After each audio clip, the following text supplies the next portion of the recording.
morning, good morning. We're so happy to be back. It's Carnival. Past Carnival was just like our Ash Tuesday, Ash Wednesday, right? For all the Carnival revelers. How are you feeling out there? Welcome back.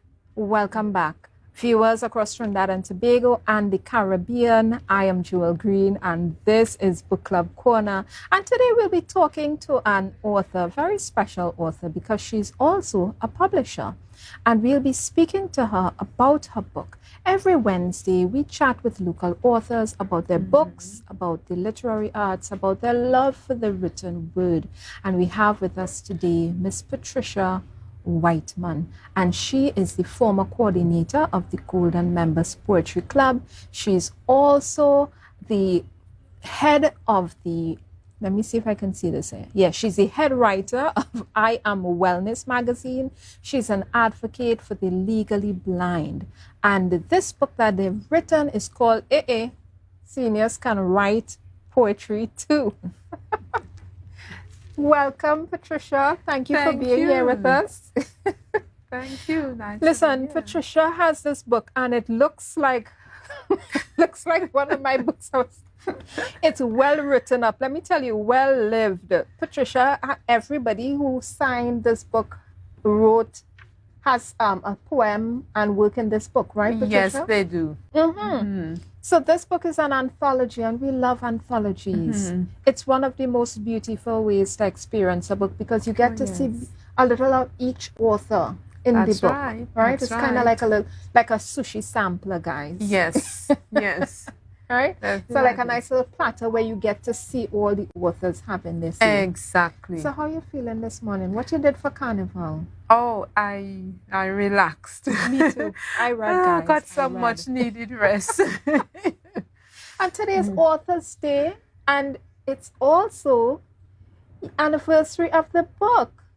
Yes, indeed it is. Let me tell you, today, 1st of November, welcome, 1st of November, all the November babies, all the people who have birthdays in November. Today is Author's Day. It's also the anniversary of the book, Seniors Can Write Too, right? What anniversary are you all celebrating? 5th. The 5th anniversary of this book, of the publication of this book. And you all also entered the First-Time Authors Appreciation Program done by NALIS. Yes, we did. Tell us about that, Patricia. Okay, it was a beautiful experience. After we would have had the book launch in January of 2019, and the NALIS appreciation for first-time authors would have been on the 24th of April 2019 that year. Right. So they heard about the book and we got in contact, and so we were among the rest of authors for the appreciation award. And it was a beautiful, beautiful, fulfilling moment to know that after we would have put in a lot of work, to know that it was appreciated. So that was really nice. And it was actually the 10th anniversary that year. You see? Oh, so anniversaries all around. Yeah, all around. And to celebrate, guys, we have with us today a wine from La Belle, another local wine, La Belle Wines. And we're going to toast. Patricia is having some kombucha from La Belle Wines, and I'm having the guava wine. 14%, guys, this guava wine, and the kombucha is 0.2%. So cheers to you. Cheers. I'm going to be doing the 5 S's of wine tasting. You can follow and check out your kombucha. You can let me know how it is. And we have here with us guava wine today. And let me tell you, the 5 S's of wine tasting, really simple, guys. We see the wine, so that means we're looking for the clarity of the wine. And then we swirl the wine. And that's where we're looking for the legs, for the sugar content. So you look to see when it's running down the glass if there's legs. And then we sniff the wine. And we sip and we savor.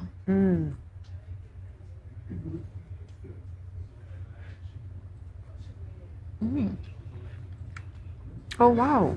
La Belle. La Belle, La Belle, La Belle. It's really nice. Yes. Well, I'm having, Very this is nice. medium dry. What's going on with your kombucha? Oh, my goodness. I'm really enjoying this. Thank you so much, La Belle. A local wine right here in Tobago. 14%. Get it, guys. I'm telling you, some really good products we have in Tobago. And Christmas is coming, so you know people stock up for Christmas as well as Carnival. I know you all went all ham on the local wines for Carnival. I can't imagine.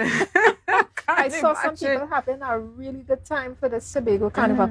Let me tell you, we love to be read to in Book Club Corner. And I put Patricia on her P's and Q's and told her, Patricia, you'll have to read for us on the Gale.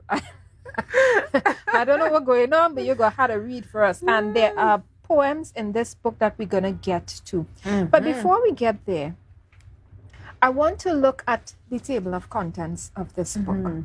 And the reason why I want to look at the table of contents is because it's really broken down into some nice chunks. Yes. Right? And let me tell you what's in this book. So you could go and get your copy at Amazon. So apart from the acknowledgements and the usual things that are here, we have a history of the Golden Members Club. We have self-portraits for Lila Dionarine, and she's a member of the guild. Hi, Lila. Jocelyn, Natalie, Patsy, Paula. But we have festivals and fashions. Food for the soul and food for the body. That's right. There is love, life, and laughter. There's also death. And then there's the Golden Members Club. Oh, yes. Right? Tell us about this Golden Members Club. When we talk about authorship and writing, you know, I see you all made sure that people read the title and understood who wrote this book. Yes. Why was that important to you? And what is this Golden Members Club? Okay, the Golden Members Club started in 2016, April of 2016. It was actually an initiative of the Tobago Library Services. Right. Okay, what was happening is that they held computer literacy classes, and out of that, these other clubs will form. You had Scrabble, music, all different little clubs. And so poetry was one of them. Now, the clubs were supposed to run for like 6 weeks, but our club went into almost 4 years because writing while doing the club, okay, I recognize the talents and gifts of the seniors. Some of them would have been, for instance, Miss Natalie Solomon, she would have been writing since a teenager. You had Patsy Stewart, they were writing since teenager, very young. And so they never had the opportunity to actually get their work published. So in doing correcting their assignments, which I would have given them as the coordinator, I recognized the history, the wealth of knowledge, etc. in the work. And so one day the thought came to me, we may not have the opportunity to get this from them again. So why not compile everything, have it in a book so that future generation, because I learned so much from the seniors doing the club. They have a wealth of knowledge. And so that is how the book it all came about. That is so fantastic. And I love that you all made sure to mention in the title, seniors, so we know exactly who wrote this book. Yes. I have here an award. It's not mine. I wish. Soon, hopefully.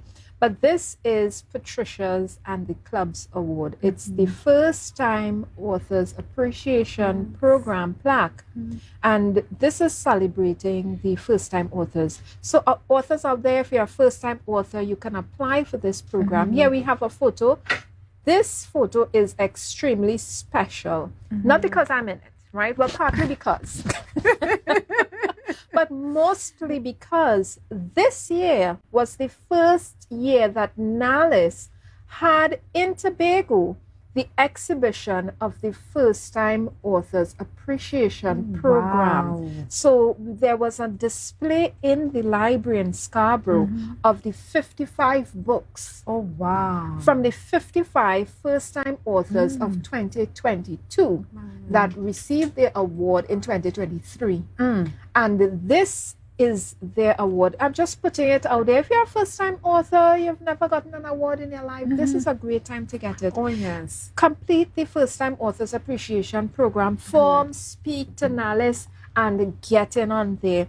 We're going to a quick break, and when we come back, Patricia is going to be reading to us, and we're going to be talking some more about Carnival, about Christmas that's coming up, and some more tidbits from this book. Stay with us.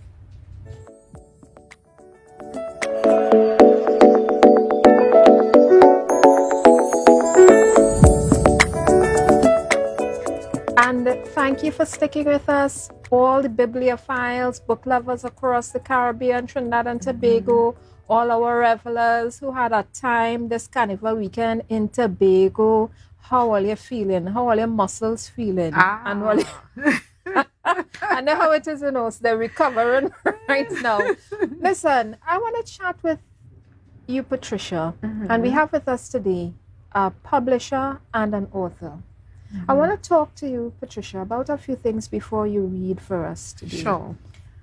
Talk to us about the topic of seniors, aging, and writing. Is this something that an older person can get into if you've never written before, or is this something that you think you should be writing since you're young, you can't just jump in? What do you think? Talk to them. You can get into it as an older person because some of the authors never did it before. Never did it before. And you can't tell the difference. You see? Yeah, you just need the right motivation and guidance, and you come across as though you have been doing it all your life. Right. Yes.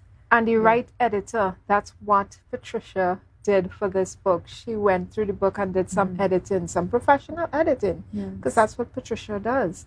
Yes. But I have to agree with you in terms of the seniors. I think that writing, even though it can be a lifelong career choice, if you come to it later in life, it's just as beautiful. It's a wonderful retirement career. Yes. You can do it on your own time. It is. And you can do it from anywhere. You don't need to be stationed at a desk confined to a building. You can do it anywhere. Yeah. You could do it from the beach, guys. You could go down Lambo Beach and write. Oh, yes. You could do it from Costello. You could do it from Charlottesville. You could do it from Crown Point. You could write anywhere. And as a matter of fact, you don't even need a smart device. Get pen and paper.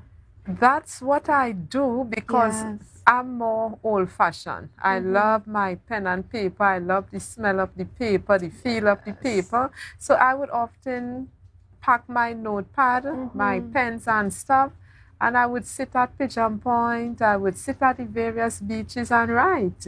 Patricia, give me a cheers for that. Come, girl. You sound like my kind of people. Pen and cheers for that. Cheers. Get your pen and paper, go down by the beach and start to write. Patricia, you're my kind of people. We're going to get into this book, and then we're going to talk about something that we don't talk about enough: disability and authorship. But before we get into there, she's going to read for us, guys, page 18. If you already have the book, Seniors Can Write Poetry Too. And Blue Devil we're going to be reading, and that is by Layla Deodorine. Sure.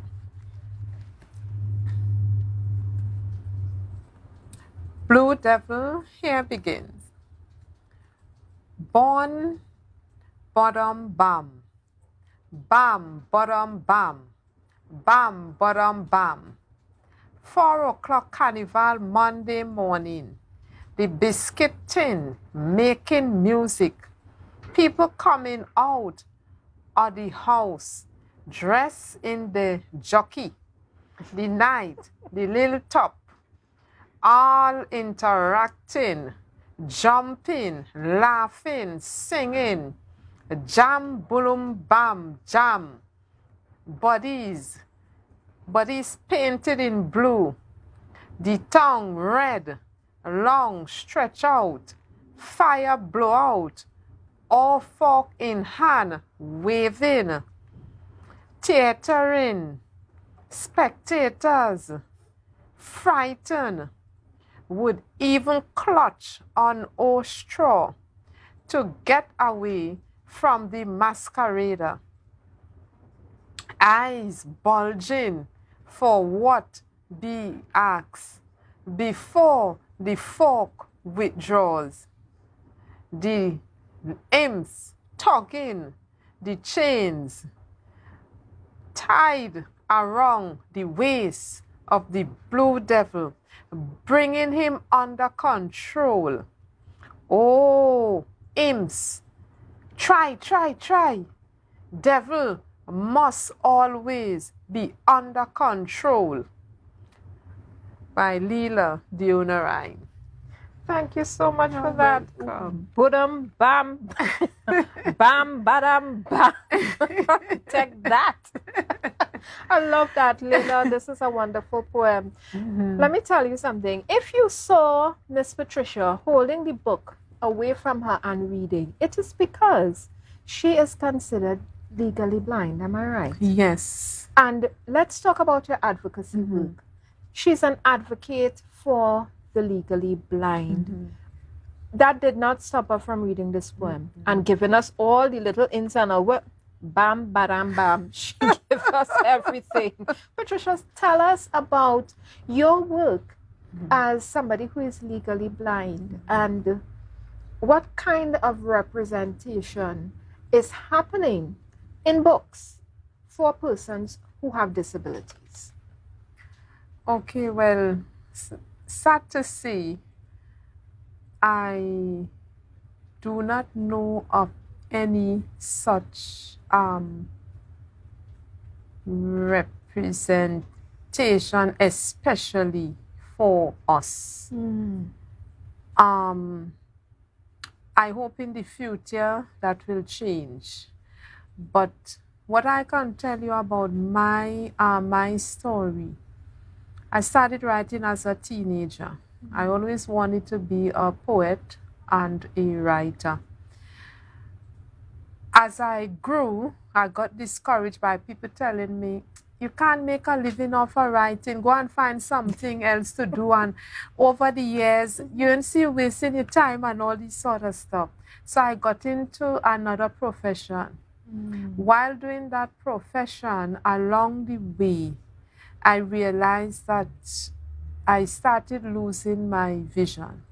So I could not do that other profession before, which I was a diabetic foot health technician. Okay. So because of what was happening with my eyes, my optic nerve and stuff, I could not do that work anymore. It was too strenuous. So I returned to my first love, writing. And it was therapy for me. Because when I found out what was happening to my eyes, I fell into a deep, deep, deep depression.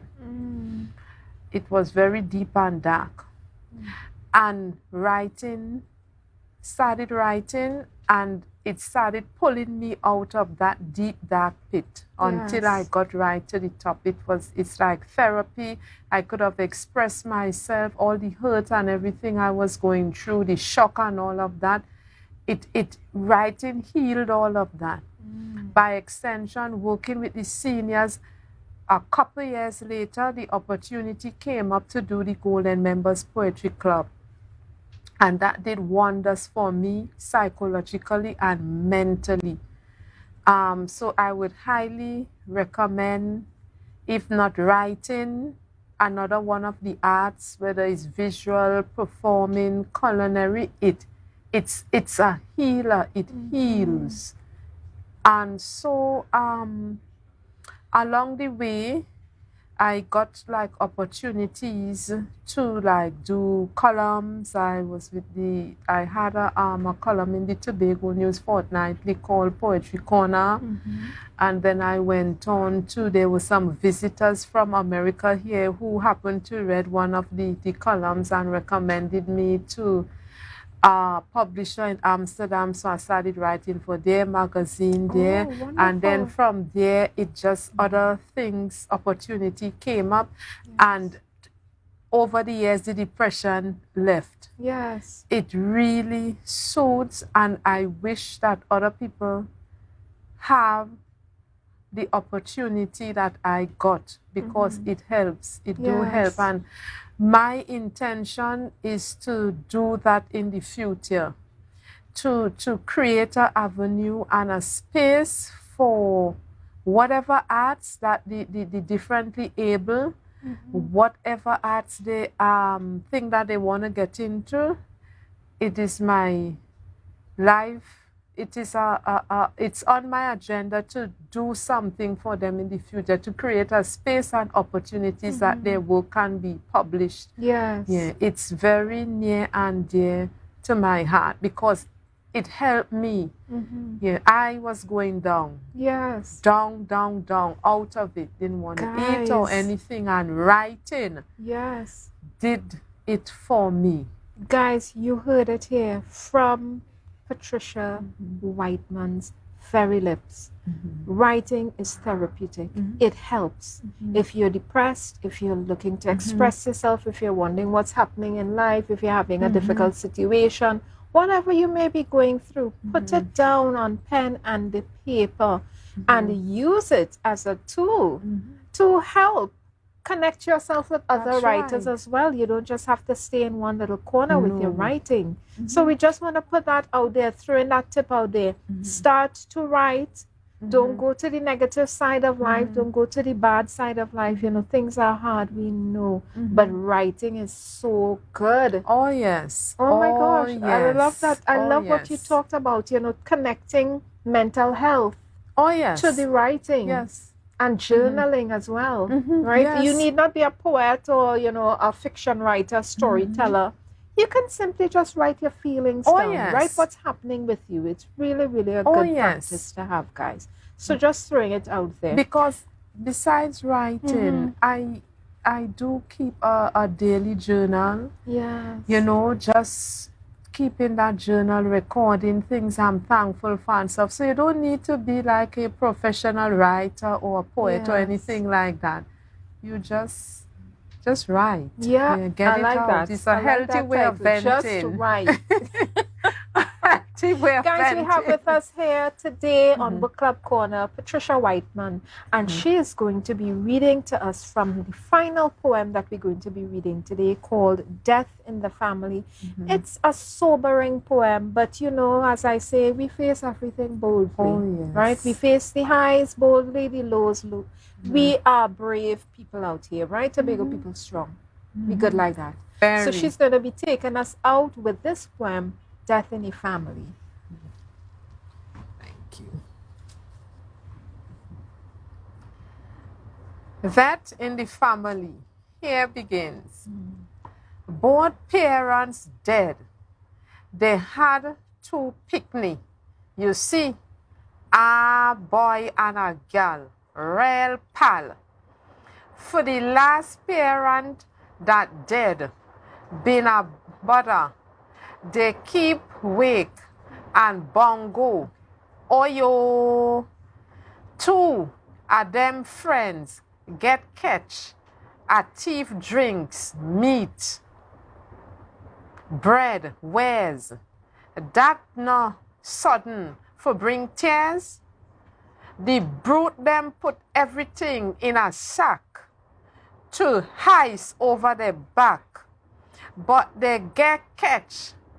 I imagine one of them picnic who set up the damn thing.